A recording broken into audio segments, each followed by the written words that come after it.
Hi, ako po pala si Jura, isa ding international students. Tinapos ko po is travel and tourism. Irene. So, I am international student nung napunta ko dito.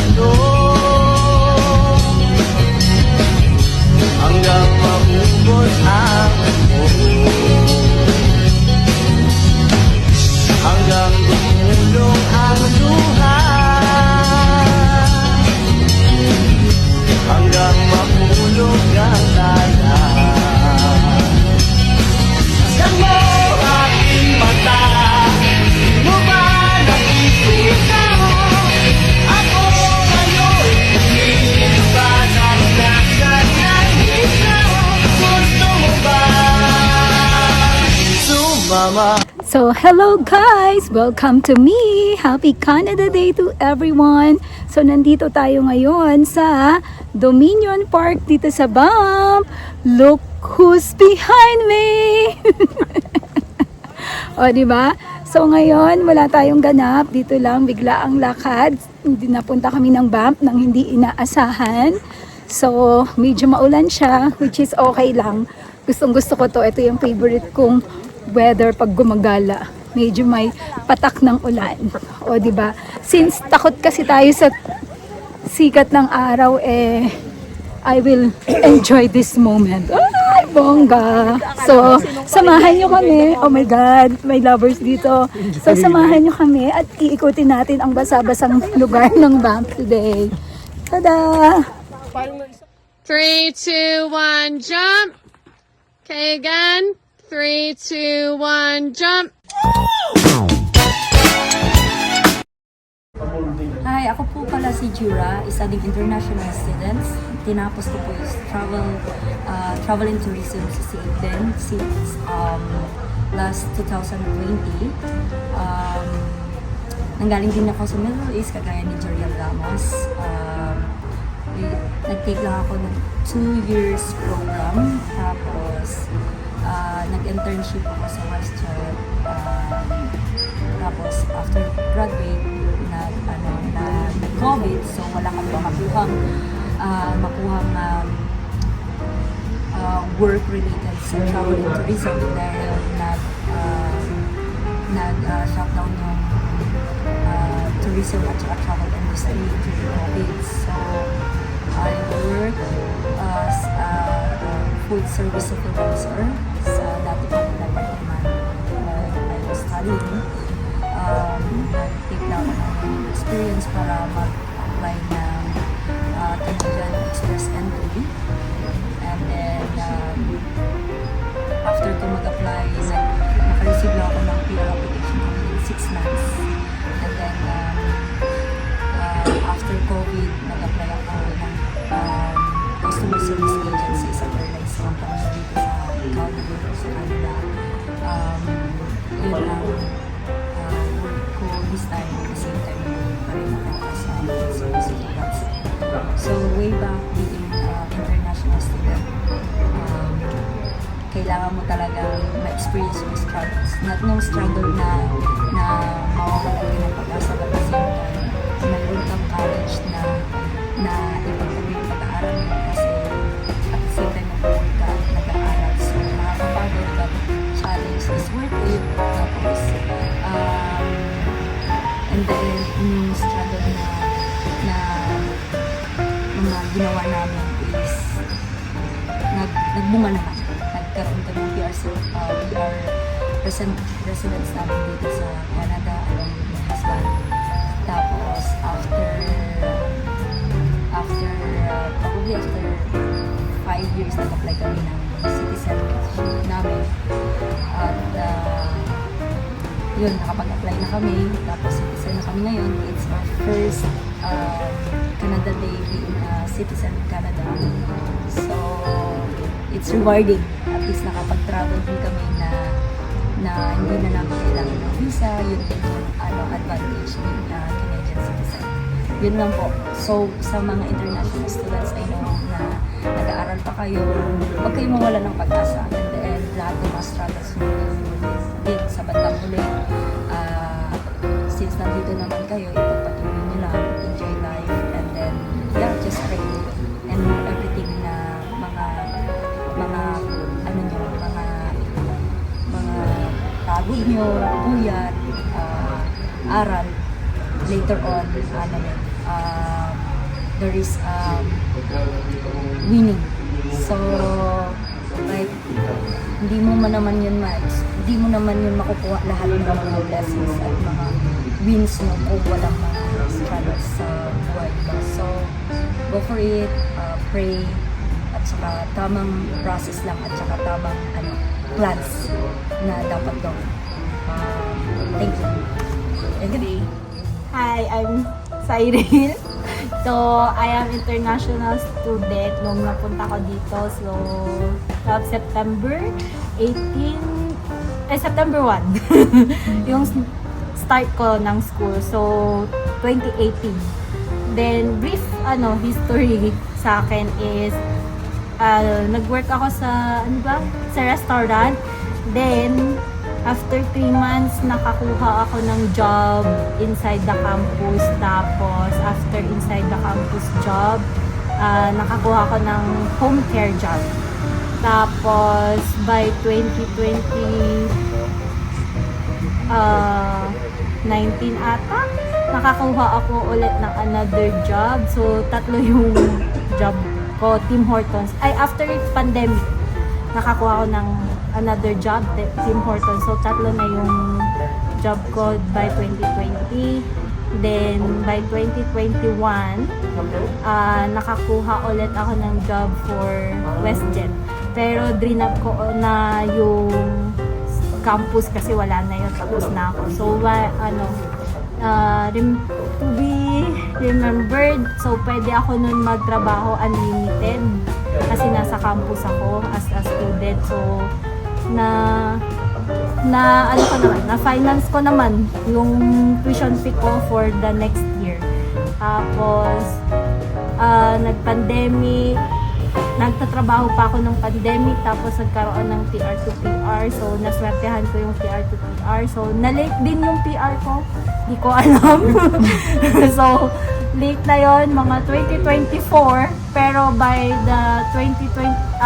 December 2024, nagkaroon ako ng thought na mag-apply ng Canadian citizen. Tapos by June 2025 or May 2025, doon na yung timeline ko na nagkaroon na ako ng citizenship. So, the rest, ako yung nauna.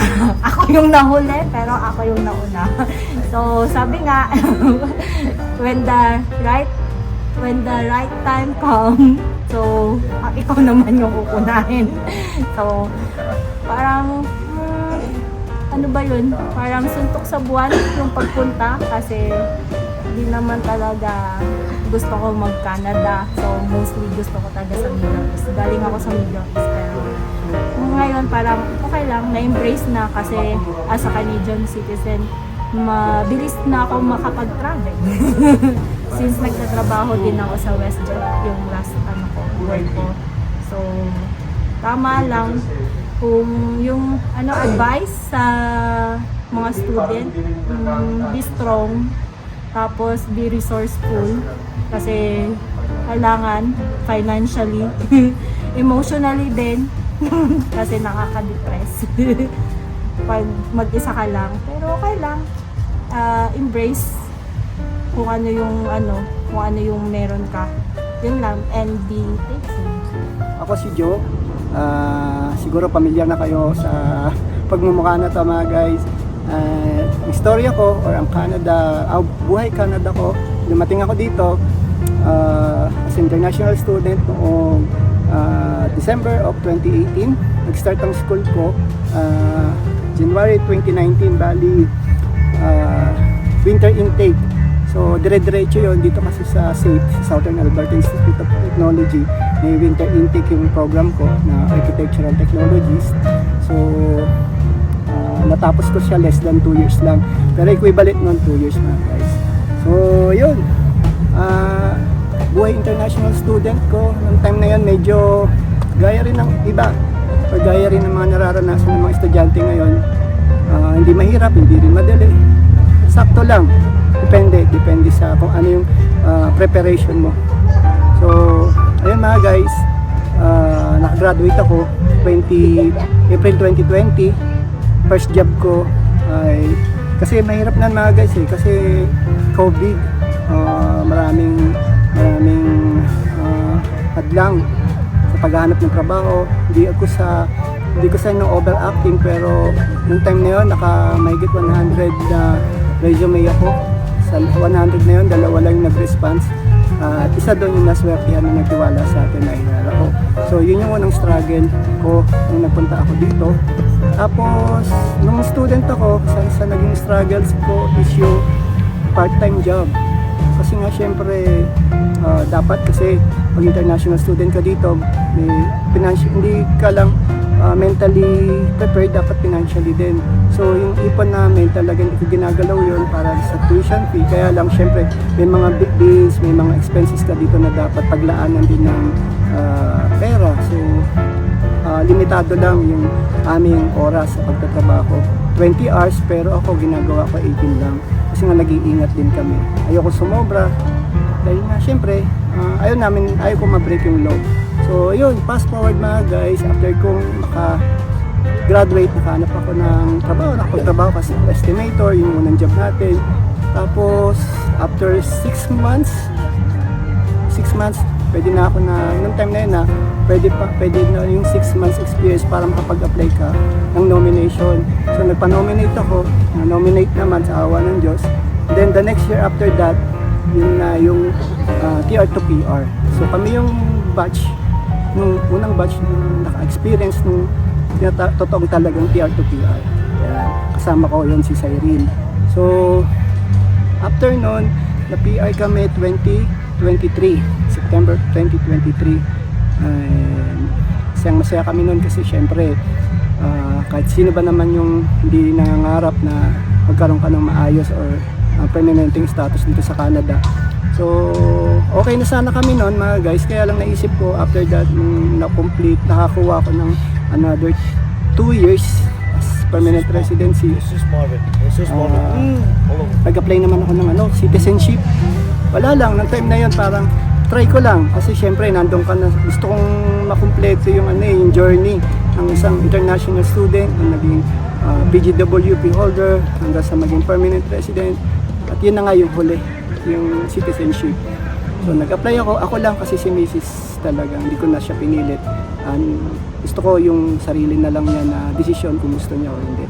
So yun nga mga guys, last year at naging citizen na tayo ng Canada, at ito yung unang taon natin na Canadian citizen na tayo. So buhay Canadian citizen, parang mas lalo ko nakahinga ng maluwag, parang mas lalong naging stable yung pakiramdam ko, naging secure yung status ko dito. Kasi syempre wala ka na rin ng mga hanapin though kontento na ako sa pagiging permanent residency, pero iba pa rin kung meron kang passport or meron kang certificate na nagsasabi na Canadian citizen ka na nga. So unlike kila Jura, kila Cyril, mas malaki yung benefit ng pagiging citizen nila kasi nga aside sa workplace nila sa WestJet, na gagamit talaga nila yon citizenship nila pag travel abroad. So yun lang ang advice ko lang sa mga aspiring na punta pa rin dito sa Canada, or even yung mga nandito na sa Canada, mapa temporary work man yan or international student. Laban lang, at syempre ituloy nyo lang kung ano yung pangarap nyo, kasi hindi naman itong pag-iipit nito is permanente.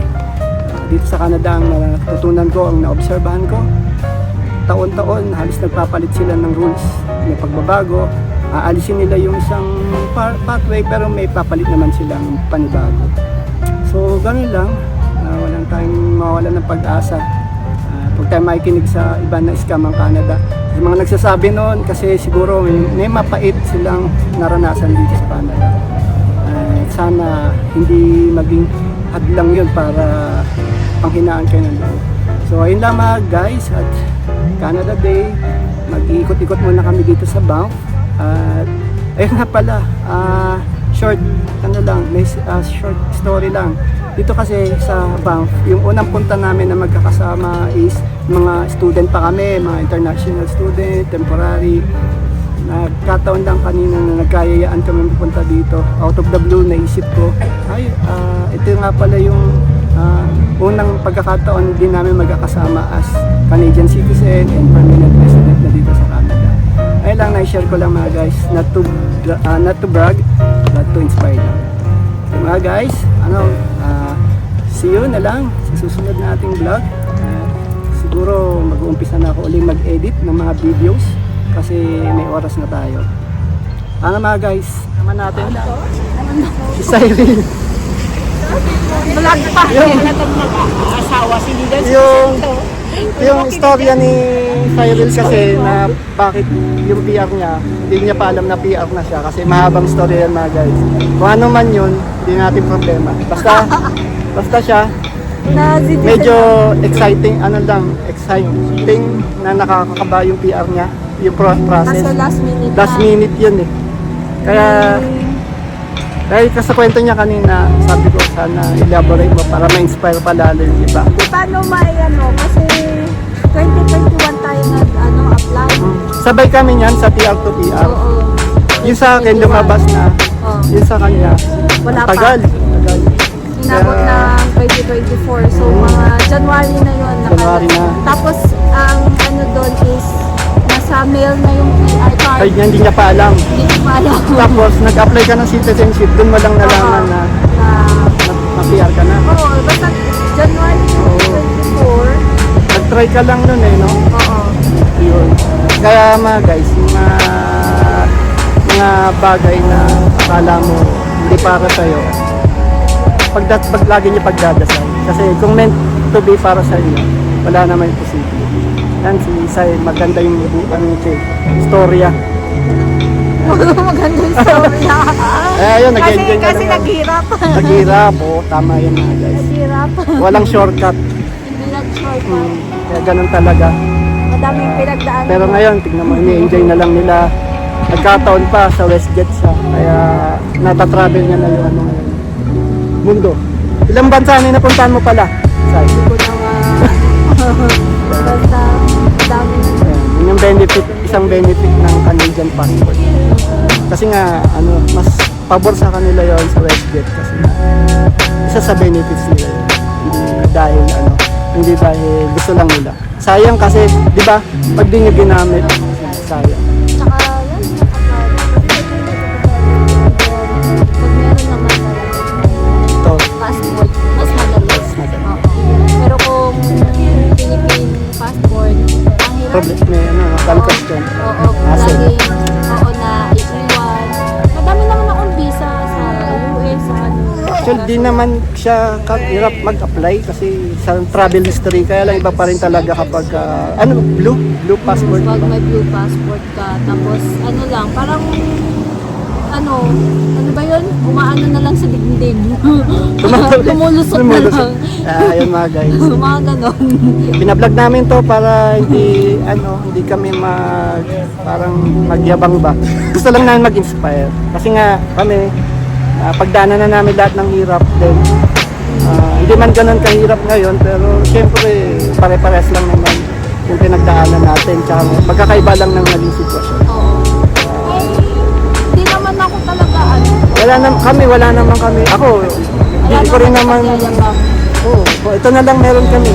Kaya in-enjoy na lang namin na guys. So ayun, Happy Canada Day. At yan ang aming istorya. International student na naging PR hanggang naging citizen. Diba? Kaya nyo rin yan mga guys. pag kinaya nyo nga eh. Ayan, kaya natin. Guys, mamamasyal muna kami dito sa Banff. See you sa next vlog.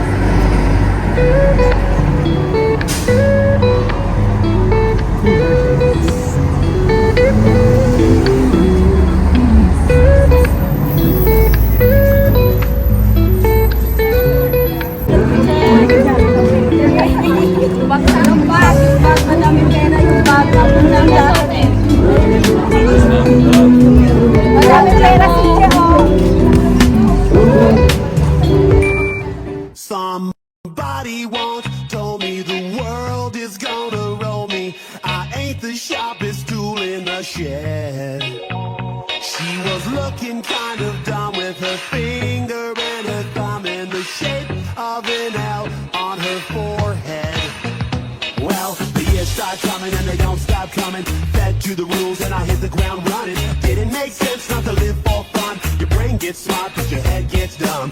So much to do, so much to see. So what's wrong with taking the back streets? You'll never know if you don't go. You'll never shine if you don't glow. Hey now, you're an all-star. Get your game on, go play.